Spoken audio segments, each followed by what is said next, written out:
Hello, I am Robin C.M. Duncan, and I'm reading a story by Tricia Waller, and this is called Dawsy Finn Believes in Magic, Rebirth, and Nature. Dawsy Finn loathes notelets more than anything else in the whole wide world, especially if they begin in the negative. So, breathing in deeply, pausing and breathing out slowly to the count of 15.5, she peels her languid body from the warm, damp, red plastic chair and, using her newly applied jet black prosthetic nails, rips the notelet carefully from the magnolia painted wall. She knows full well that she should not have touched the notelet, and that there will be repercussions, but the deed is done. So, no point in dwelling on it, is there? She flip-flops in her new baby pink sliders, which are unfortunately 2 sizes too large because her size was unavailable, into the grubby mini mart on the corner. Picking up a popular brand of thick milk chocolate, she approaches the tiny gap in the stack of Belgian lagers where the till is hidden from sight, just in case, and offers her credit card. Then, next to the toughened glass entrance door, she stops and peels off another notelet from the side of the rattling, cooled drinks cabinet. Do not badmouth or abuse our staff. Finally, she limbos beneath the closing, battered, rusty shutters of Jimmy's the Baker's and requests, in a voice not unlike warmed golden syrup, one piece of the local delicacy. A square of fluffy sponge cake slathered in plenty of crisp lemon icing and scattered with rainbow-coloured hundreds and thousands. The young girl squeezing her curvy body into a black leather biker's jacket is not impressed. In a voice made raspy by too many cigarettes, she states that since it has turned 4, they are closing, but nevertheless finds the last square of cake, which she drops into a paper bag and throws at Dawsy, adding, "Pay me later. I've cashed up, and you'll have to come out the back way, as the shutters are down." Dawsy follows her through the cramped kitchen area and leaves through the fire exit door, removing a third notelet. Do not ask for credit, because the answer will always be no. Dawsy screws up all 3 notelets tightly and drops them into the half-melted street bin. Weak autumn sunshine flutters faintly through stark, dark, severed limbs of pollarded trees, as a mere suggestion of a shadowy figure stumbles, mumbling, into the town park. Today, 'tis barely got light, and now the egg-white sun is slipping rapidly down towards the horizon. And it's only just 3:30. The shadowy figure within the park is progressing at a snail's pace from ancient tree to ancient tree, taking time to lay a gnarled hand upon each and to address them in turn by name, because one should never forget one's manners. Dawsy Finn has been collecting nature's bountiful treasures in order to decorate her tiny terraced house in traditional pagan fashion. She is utilising sharp, shiny, and spiky holly festooned with the jewel red berries and delicate trefoil-shaped ivy, with its dull, dusky navy fruit. She's placed brand new pale cream candles in glowing golden dishes onto the window ledge and upon her much treasured Edwardian striped pine blanket box. There is freshly found mistletoe suspended above the Sherwood green painted front door, and she has twisted evergreen boughs into the perfect circle wreath and adorned it with baby pine cones. And finally, to complete her creation, a luxurious bright red velvet bow. The Yule log is primed and waiting at the heart of her altar. Dawsy glances around one last time just to check that all is ready, and it is. She breathes in deeply, savouring the mossy, spicy, and herby aromas of her transformed living room, then solemnly takes up a tiny sip of warmed aromatic mulled wine, which slides down her throat like nectar from the honeybees.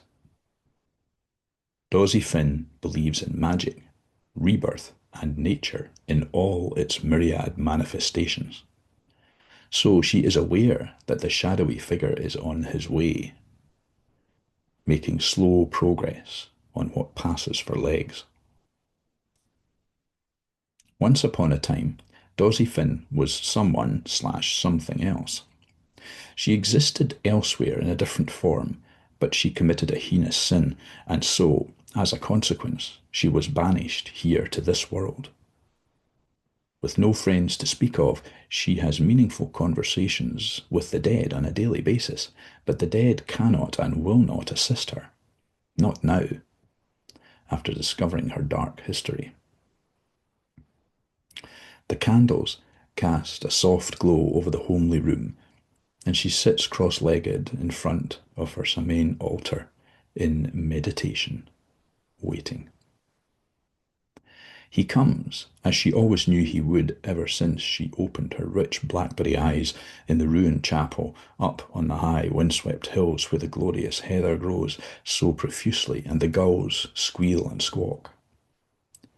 He has no need of knockers or doorbells, and in any case Dawsy has propped her door wide open with the aid of an antique, cracked purple and black flower pot from the charity shop in the boarded-up High Street. "Good evening, my dear. I gather that you were expecting me to call, and so my visit has not come as either a nasty or nice surprise." Dawsy, unable to control the trembling of her limbs, merely nods in complicity. She has always known that this day would arrive, but had not expected it to be quite so soon. I, I, I have tried my very best, sir, not to draw attention to myself and not to upset or annoy any person or creature. I have made no connections and involved nobody in any of my tasks. My dear, it is not a question of you committing any crimes or stepping over any proverbial lines. It is merely that I have other plans as regards your imminent future, he simpers, wishing to lull her into a sense of false security, for he knows everything, but wishes to wait and savour every aspect of her confession. So much for believing in truth, Dawsy Finn. What about if I refuse? You see, I'm happy here in obscurity, paying homage to nature and— Cease! His piercing scream causes the window panes to rattle in the splintered frames. You've forfeited your rights to decide upon your own future many moons back. Well, we'll see about that, replies Dawsy sharply, rising up as her splendid silver and ivory wings break through her plain black cotton shift dress. From behind her back she produces a newly made willow wand, which she brandishes bravely in front of him. "Begone!"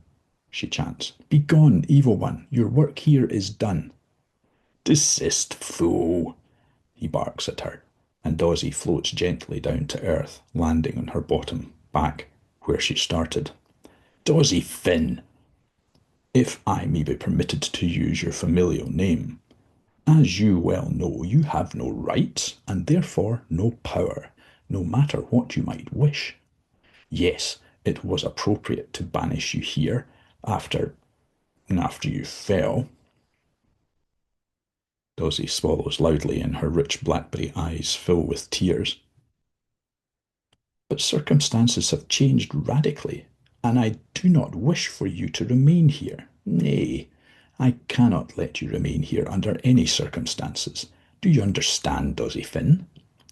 "No, no, because other than tearing down the notelets, I have not committed any more crimes. So you have no justification for removing me from this little world."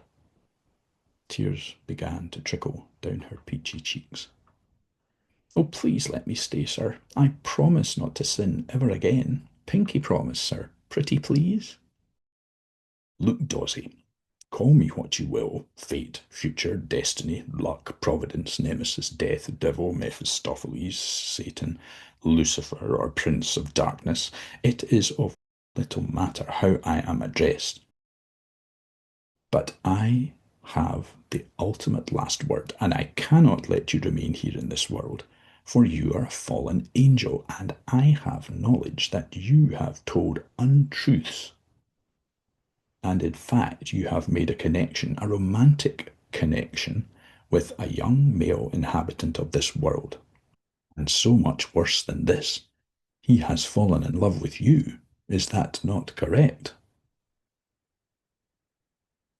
Dawsy Finn bows her head to her chest, and her long, poker-straight black hair drapes forward to cover her heart-shaped face. She places her hands together in prayer and sighs sadly. I am so sorry, sir. I never planned for this to happen, and I have maintained my distance as you instructed. But he would not take no for an answer, and kept on badgering me, and oh, he is so very beautiful, so perfect in every detail, and he even writes me love poetry, and— Stop, Dawsy Finn. That is more than enough. I do not need the minutiae of your sordid affair. This assignation will in fact be your third, will it not? The whole reason you were banished here to this wild, faraway world was because you sinned and led a total innocent astray, bewitched him with your fatal charms, and lured him into your web of vile deceit. So you were reduced to half human, half fish. In short, a shape-shifter, a selkie. And you had a good life out there in the munificent ocean with your sisters and brothers. So what did you do? No, Dawsy, do not bother to form an answer. You had the audacity to fall in love for a second time, and lured yet another innocent into your foul deceit. Only this time he wasn't quite as innocent, was he? Because he recognized what you are, and hid your pelt, trapping you until I removed you yet again and deposited you right here at the end of this faraway world.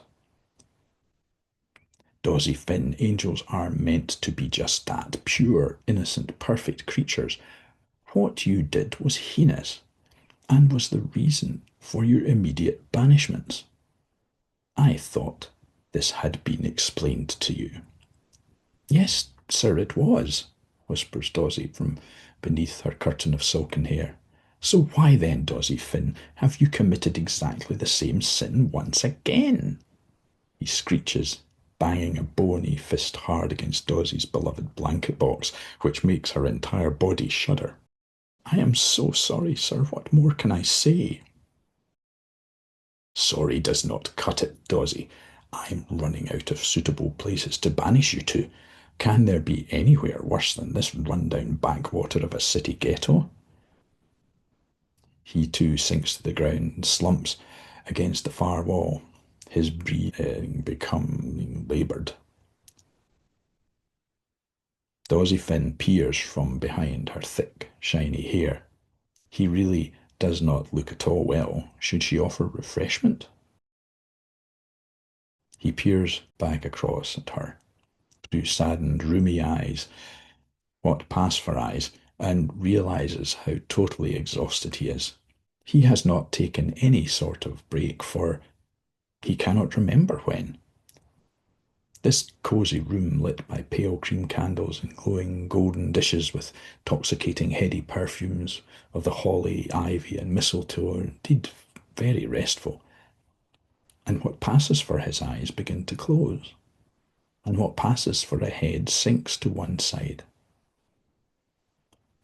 Dawsy fetches a soft feather pillow from her bed and a warm duvet filled with eiderduck down to keep him comfortable and warm, and hopes that when he awakens he might just be in a better frame of mind and allow her to remain here where she is strangely happy for the first time in her long, troubled existence. He sleeps soundly for 12 days and 11 nights, and the worlds and universes manage to exist perfectly well without him, not unsurprisingly. On the 13th day, when Dawsy comes down the rickety wooden stairs to pop the bright red kettle on for an early morning cup of Lady Grey tea, he greets her with the merest suggestion of a smile upon his older than time what passes for a face.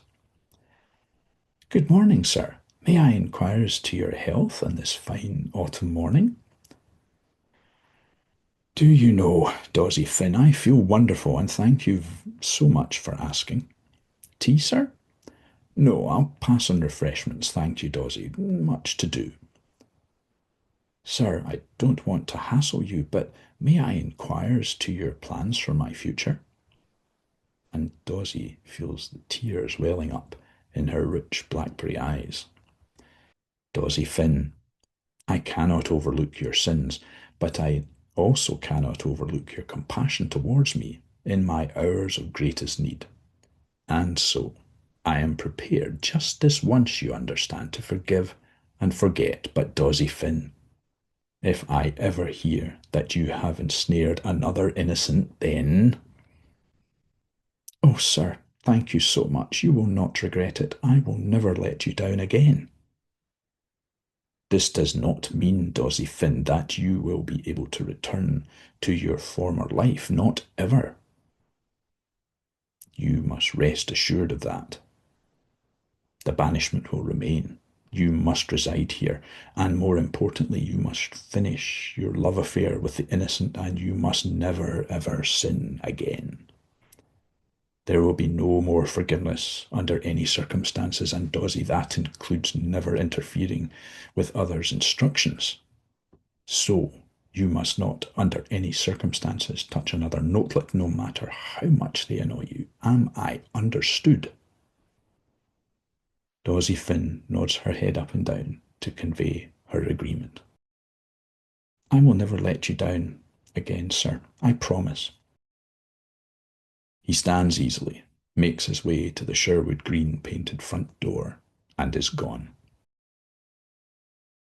Dawsy Finn breathes a huge sigh of relief, boils her bright red kettle, and breakfasts upon Lady Grey tea and rather stale cake liberally sprinkled with hundreds and thousands, followed by a thick bar of delicious velvety chocolate. She then combs her thick black hair, slicks her lips with shimmering pink lip gloss, and returns to the laundrette. Her clothes smell tangy and earthy and obviously need to be laundered again after spending 13 days screwed up in a yellowing plastic basket. She sits back down upon the warm, damp red chair to wait, and her blackberry eyes focus upon yet another lemon notelet. She peels her languid body into an upright position and, using her jet black prosthetic nails, removes the notelet from the magnolia painted wall, just as the most beautiful young man she has ever set her eyes upon enters the steamy laundrette. A veritable Adonis, dressed simply in navy t-shirt, skinny jeans, and bright white trainers. And he carries an acoustic guitar slung casually across his broad back. Dawsy Finn's legs begin to buckle when he smiles directly at her, and then she remembers the notelet attached to her jet black prosthetic nails, lifts it to her deep blackberry eyes, and reads, "Game's up, Grace. It would seem once a fallen angel, always a fallen angel. Do you not think?" Dawsy/Grace feels the blood draining from her veins, the breath escaping from her lungs, and the memories drizzling out of her brain. The laundrette becomes misty and begins to spin around. She crumples into an untidy pile in front of washer number 6. The ambulance arrives 40 minutes later, but of course by then there is no sign of earthly life. But as she is soon to find out, there will be repercussions, and most certainly in the negative. That was Dawsy Finn Believes in Magic, Rebirth and Nature by Tricia Waller. Thank you for listening.